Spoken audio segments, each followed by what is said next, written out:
వి gold trusted gold buyers మీరు తాకట్టు పెట్టిన బంగారాన్ని విడిపించి ఈ రోజు ఉన్న మార్కెట్ ధరకు కొనబడను 7771077720. Welcome to iDream media. So జనరల్గా యాంటీబయాటిక్ రెసిస్టెన్స్ మనం ఈ మధ్యకాలంలో ఎక్కువగా వింటూ ఉన్నాం కదా. యాంటీబయాటిక్ రెసిస్టెన్స్ వస్తే మనకి ఏ జబ్బులు తగ్గవు, ప్రాణాలు కూడా పోతాయి అనేది మనం వింటూ ఉన్నాము. అంటే ఏంటి అసలు? సో మనం ఎట్లా దీని గురించి జాగ్రత్తలు తీసుకోవాలి, పూర్తి వివరాలు తెలుసుకుందాం. మనతో పాటు ప్రముఖ gastro enterologist and liver transplant specialist doctor Kavya Dendukuri ఉన్నారు ఫ్రమ్ గ్లెనిగల్స్ హాస్పిటల్ లక్డికపుల్. మ్యామ్ నమస్తే. నమస్తే అండి. మ్యామ్, జనరల్గా మీరు ఎప్పుడు చెప్తూ ఉంటారు యాంటీబయాటిక్స్ డాక్టర్ ప్రిస్క్రైబ్ చేయకుండా వాడొద్దు, ఎలా చెప్తామో అలాగే వాడండి, లేదంటే రెసిస్టెన్స్ వస్తుంది అని.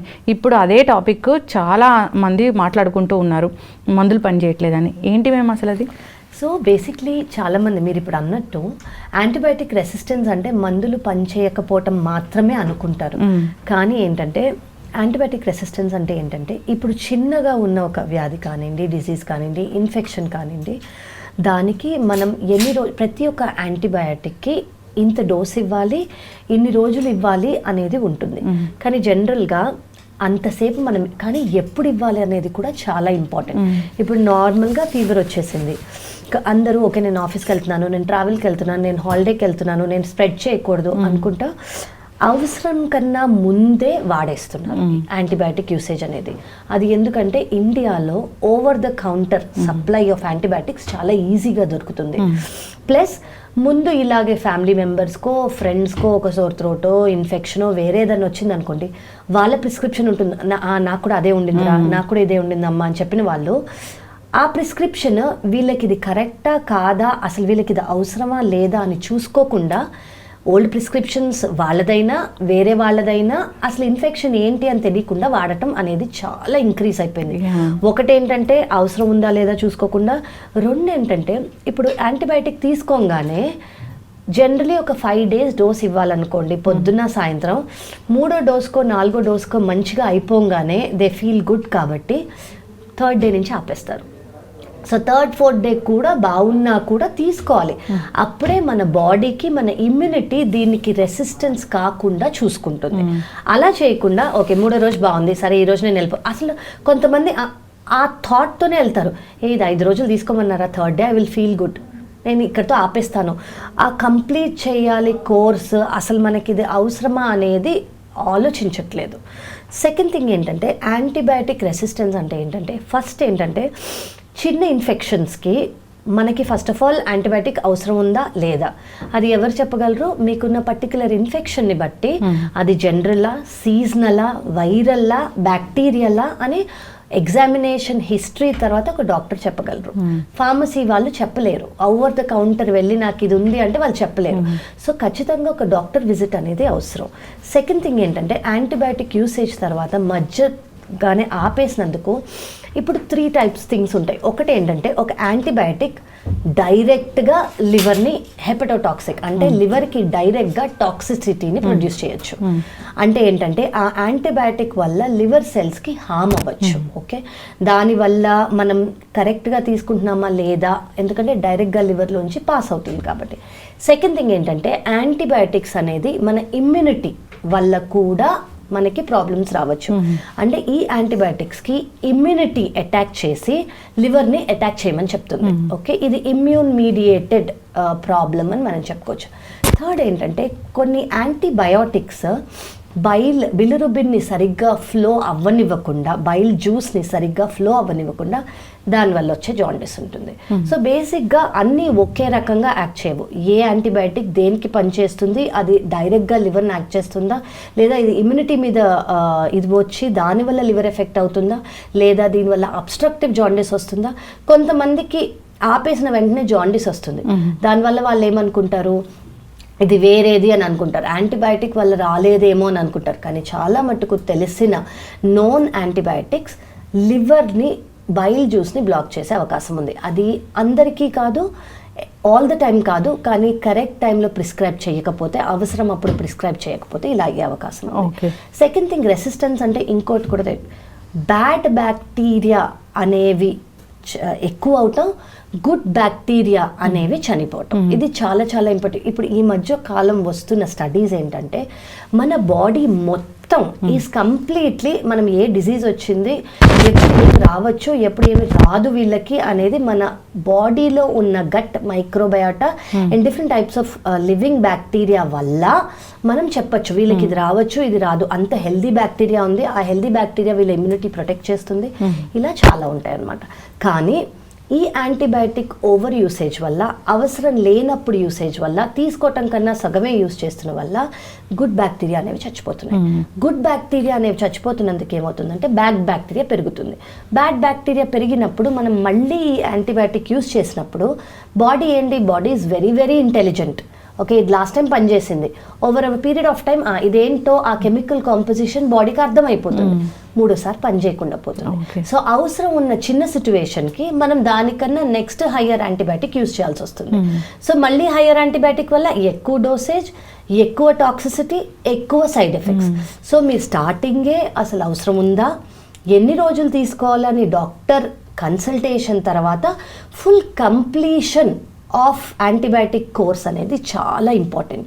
సో దానివల్ల గుడ్ గట్ బ్యాక్టీరియా అని అంటాము, అవి హామ్ కాకుండా, తక్కువ కాకుండా, సెకండ్గా నెక్స్ట్ టైం ఇలాంటి ఇన్ఫెక్షన్ వచ్చినప్పుడు ఈ మైల్డ్ యాంటీబయాటిక్సే పనిచేస్తాయి మనకి, మన నెక్స్ట్ హయ్యర్ యాంటీబయాటిక్స్కి వెళ్ళకుండా.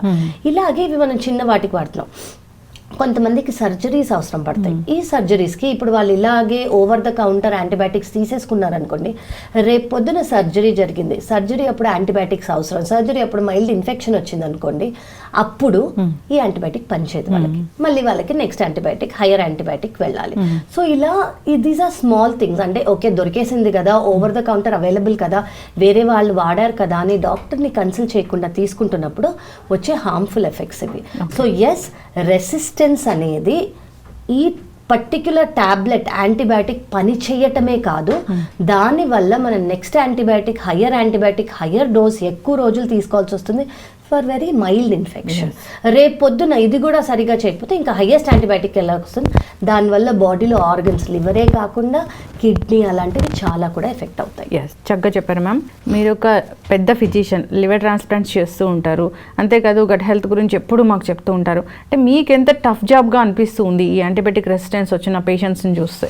కరెక్ట్ అండి, వెరీ గుడ్ క్వశ్చన్. ఎందుకంటే మేము డైలీ ట్రాన్స్ప్లాంట్స్ అనేవి చేస్తాం కాబట్టి జనరల్గా నార్మల్గా ఇవ్వాల్సిన యాంటీబయాటిక్ ఏదైతే మా గైడ్ లైన్స్లో మేము నేర్చుకున్నామో అది ఈ మధ్య ఇవ్వలేకపోతున్నాం. చిన్న మైల్డ్ ఇన్ఫెక్షన్స్, మైల్డ్ యాంటీబయాటిక్స్ మేము ఇవ్వలేకపోతున్నాం. ఈవెన్ చిన్నగా ఉన్న ఇన్ఫెక్షన్స్కి మేము కొంచెం హయ్యర్ యాంటీబయాటిక్స్కి వెళ్ళాల్సి వస్తుంది. ఆ హయ్యర్ యాంటీబయాటిక్స్ మేము యూజ్ చేసే ముందు, ఎస్పెషల్లీ లివర్ ట్రాన్స్ప్లాంట్ అనుకోండి, యూజ్ చేసే ముందు మాకు ఒక భయం ఉంటుంది, అబ్బా మనం ట్రాన్స్ప్లాంట్ ముందే ఇంత హై యాంటీబయాటిక్ యూజ్ చేయాల్సి వచ్చింది అంటే ట్రాన్స్ప్లాంట్ తర్వాత ఇంకా నెక్స్ట్ హై వెళ్ళాలి. దాంట్లో ఉండే ప్రాబ్లం ఏంటంటే ట్రాన్స్ప్లాంట్ తర్వాత ఇమ్యూనో సప్రెషన్ అని కొన్ని టాబ్లెట్స్ ఇస్తాం. అంటే లివర్ అనేది ఒక కొత్త ఆర్గన్, మన బాడీకి ఏది కొత్తగా వచ్చినా ఇమ్యూనిటీ దాన్ని బయటకు పంపించేయడానికి ట్రై చేస్తుంది. కానీ ఆ ఇమ్యూనిటీని సప్రెస్ చేయడానికి, లివర్ని యాక్సెప్ట్ చేయడానికి ఇమ్యూనిటీ సప్రెసివ్ మెడికేషన్స్ అనేవి ఇస్తాము. ఇలా ఇమ్యూనిటీని సప్రెస్ చేసినప్పుడు ఇన్ఫెక్షన్ అనేది కామన్. సో మామూలుగానే ఇన్ఫెక్షన్ కామన్, దానికి తోడు యాంటీబయాటిక్ రెసిస్టెన్స్ వాళ్ళ రెక్లెస్నెస్ వల్ల కానివ్వండి, కేర్లెస్నెస్ వల్ల కానివ్వండి, సరిగ్గా అవగాహన లేకపోవటం వల్ల కానివ్వండి, ఓవర్ ద కౌంటర్ ఈజీగా అవైలబుల్గా ఉన్న యాంటీబయాటిక్స్ యూజ్ చేసినందుకు మనం రేపొద్దున నార్మల్ సర్జరీ అయినా, ఇలా పెద్ద సర్జరీస్ అయినా కూడా మనం రెగ్యులర్గా ఇవ్వాల్సిన యాంటీబయాటిక్స్ ఇవ్వకుండా ఎక్కువ ఇవ్వాల్సి వస్తుంది. వాటి వల్ల నీరసం, వాటి వల్ల సైడ్ ఎఫెక్ట్స్, వాటి వల్ల ఎక్కువ హాస్పిటలైజేషన్, ఇలాంటి ఎక్కువ ఛాన్సెస్ అనేవి ఉంటాయి. మ్యామ్, ఇప్పుడు జనరల్గానే ఏదైనా ఒక ఇన్ఫెక్షన్ వచ్చింది లేదా ఒక పెద్ద సర్జరీ జరిగింది, ట్రాన్స్ప్లాంటే జరిగింది అన్నప్పుడు వాళ్ళకి మీరు యాంటీబయాటిక్స్ ఇస్తారు. అంటే ఇది సరిపోతుందా లేదా అనేది చూసి ఇస్తారు. అంటే ఆ పర్టికులర్ ఆ టైంకి వాళ్ళకి అదే రెసిస్టెన్స్ ఉంటే అప్పుడు ఏం జరుగుతుంది అసలు? సో బేసిక్లీ రెసిస్టెన్స్ అంటే ఏంటంటే, ఇప్పుడు మనం కొంతమందికి అది సర్జరీ పరంగా కానివ్వండి, ఇన్ఫెక్షన్ పరంగా కానీ ఈ పర్టికులర్ యాంటీబయాటిక్ మనం ఇవ్వాలి అని అంటాం.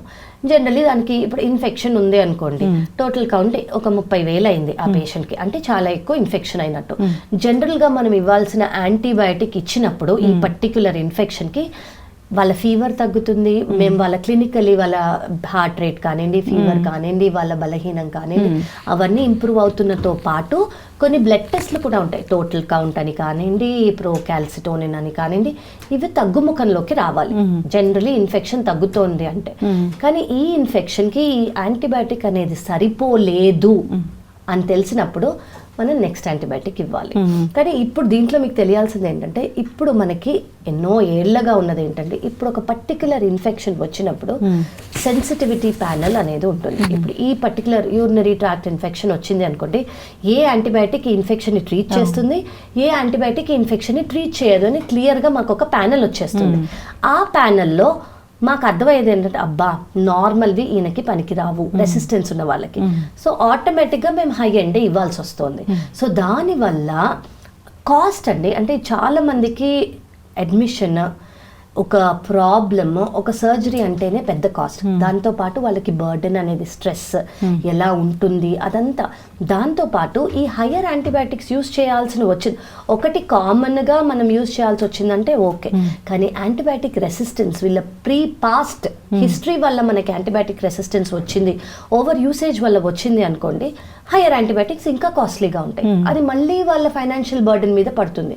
అది కూడా వాళ్ళు అర్థం చేసుకోవాలి. ప్రతి వాళ్ళకి సర్జరీ అవసరం ఉంటుంది అని నేను అనను, కానీ రేపొద్దున ఏ ఆర్గన్ మీరు తీసుకునే క్యాజువల్ టాబ్లెట్స్ వల్ల ఎఫెక్ట్ కాకుండా ఉండాలంటే ప్రిస్క్రిప్షన్ మెడికేషన్ ఆ సిచ్యువేషన్లో చాలా ఇంపార్టెంట్. చక్కగా చెప్పారు మ్యామ్. ఇప్పుడు మన ఇండియాలోనే ఇలా అవుతుంది అని చెప్తూ ఉంటారు. ఎందుకంటే మన ఇండియాలో ఈజీగా మనం వెళ్ళి కాఫ్ అని అంటే ఒక సిరప్ అనేది ఈజీగా ఇచ్చేస్తారు, ఒక టాబ్లెట్ అనేది ఈజీగా, దాంతోపాటు ఫ్రీగా ఒక యాంటీబయాటిక్ కూడా వచ్చేస్తుంది. 2 days కి యాంటీబయాటిక్స్ ఇస్తారు, ఒకటి తీసుకో చాలు అంటారు. అసలు దానివల్ల పెరిగిపోయింది ఇదంతా. దానివల్ల ఈ రెసిస్టెన్స్ అనేది చాలా ఎక్కువ అయిపోయింది. సో సూపర్ బగ్స్ అని వచ్చేసాయి. సూపర్ బగ్స్ అంటే ఏంటంటే, రెసిస్టెన్స్ ఎక్కువ అయిపోయి బ్యాడ్ బ్యాక్టీరియా పెరిగిపోయి సూపర్ బగ్స్ అనేది ఫామ్ అయిపోయి ఇంటెలిజెంట్ అయిపోయి ఆ సూపర్ బగ్ నెక్స్ట్ టైం ఈ కామన్ రెగ్యులర్గా వాడే యాంటీబయాటిక్ అది రెసిస్టెంట్ అయిపోయి ఫంక్షన్ చేయకుండా ప్రతిసారి కొత్తది వాడాల్సి వస్తుంది. మ్యామ్, మీరు ఎందుకు యాంటీబయాటిక్ ఇచ్చిన ప్రతిసారి ప్రోబయోటిక్స్ ఇస్తారు? సో కొన్ని ఇప్పుడు నేను మీకు చెప్పాను కదా గట్ మైక్రోబయాటా అని, కొన్ని బ్యాక్టీరియా ఏం చేస్తాయంటే ఈ గట్ బ్యాక్టీరియాని కూడా తక్కువ చేసే అవకాశం ఉంటుంది. సో ఆ టైంలో ప్రోబయాటిక్ ఏం చేస్తుందంటే గుడ్ గట్ బ్యాక్టీరియాని ఇంక్రీజ్ చేస్తుంది. అది వన్. సెకండ్ థింగ్ ఏంటంటే, కొన్ని యాంటీబయాటిక్స్కి సైడ్ ఎఫెక్ట్స్ లూజ్ స్టూల్స్ లేదా కాన్స్టిపేషన్ ఉండే అవకాశం ఉంటుంది. ఆ టైంలో ఈ ప్రోబయాటిక్ హెల్ప్ చేస్తుంది. ఓకే. సో ఫైనల్గా జాగ్రత్తలు తీసుకోవాలి. ఓవర్ ద కౌంటర్ మెడిసిన్ వాడకూడదు. ఏదైనా పెద్ద వ్యాధులు వచ్చినప్పుడు పెద్ద యాంటీబయాటిక్స్ వాడాల్సిన అవసరం వస్తుంది మీరు ఇలా చేస్తే కనుక. అసలు డాక్టర్ ప్రిస్క్రైబ్ చేసిన వాడితే మీకు ఇంత పెద్దవి వాడాల్సిన అవసరం రాదు. ఇంకా ఫ్యూచర్లో అయితే అసలు వీళ్ళకి యాంటీబయాటిక్స్ దొరకని పరిస్థితి కూడా వస్తుంది. ఇప్పుడు మన దగ్గర ఒక 30 యాంటీబయాటిక్స్ ఉన్నాయి. జస్ట్ ఎగ్జాంపుల్గా చెప్తున్నాం. ఇప్పుడు మనం 15లో ఉన్నాం అనుకోండి, కొన్ని రోజులు అయితే మనం 30 చోటుకి వెళ్తాం. దాని తర్వాత ఏంటి? సో మనం ఆ స్టేజ్కి రాకుండా ప్రివెంటివ్గా, ఇప్పుడు చాలా మంది అంటారు నాకు కాఫ్ ఉంది, నాకు ఫీవర్ ఉంది, స్టార్ట్ చేసైనా ట్రీట్మెంట్ యాంటీబయాటిక్ స్టార్ట్ చేసాను, కొంచెం ఆగుదాము, విల్ సీ, అది వైరల్ అయితే అసలు యాంటీబయాటిక్ అవసరం లేదు. ఇమ్యూనిటీని దాన్ని చేయించుకునే అవకాశం మనం ఇవ్వాలి. ఇమ్యూనిటీని సప్రెస్ చేసేయకూడదు. ఇమ్యూనిటీ ఏమీ చేయకుండా బయట నుంచి టాబ్లెట్ వేసేస్తే ఇమ్యూనిటీ ఎప్పుడు స్ట్రాంగ్ అవుతుంది? సో కొంచెం టైం ఇవ్వగలగాలి. ఇప్పుడు నాకు కూడా ఎంతో మంది అడిగేది ఏంటంటే, నేను ట్రావెల్ చేస్తున్నాను, నేను ఇచ్చేస్తున్నాను, నాకు మీటింగ్ ఉంది, నాకు రేపటికల్లా తగ్గిపోవాలి. ఆ ఇమ్యూనిటీని యాక్ట్ చేసే టైమే ఇవ్వట్లేదు మనం.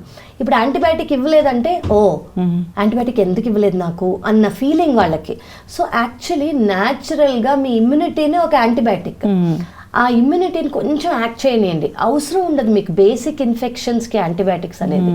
బట్ అఫ్ కోర్స్ ఒక డాక్టర్ ప్రిస్క్రైబ్ చేశాకే యాంటీబయాటిక్స్ తీసుకోవాలి. అదే యాంటీబయాటిక్ అవసరం లేదని కూడా డాక్టరే చెప్పాలి. చాలా కామన్గా కూడా యూరిన్ ఇన్ఫెక్షన్స్ అసలు తగ్గట్లేదు అని చెప్తూ ఉంటారు. యాంటీబయాటిక్స్ వాడినా కానీ వాళ్ళలో మనం ఇదే చూస్తామేమో. యాంటీబయాటిక్ చాలా కామన్ అండి. యూరిన్ ఇన్ఫెక్షన్స్ రావడానికి కూడా చాలా మల్టిపుల్ కాజెస్ ఉంటాయి.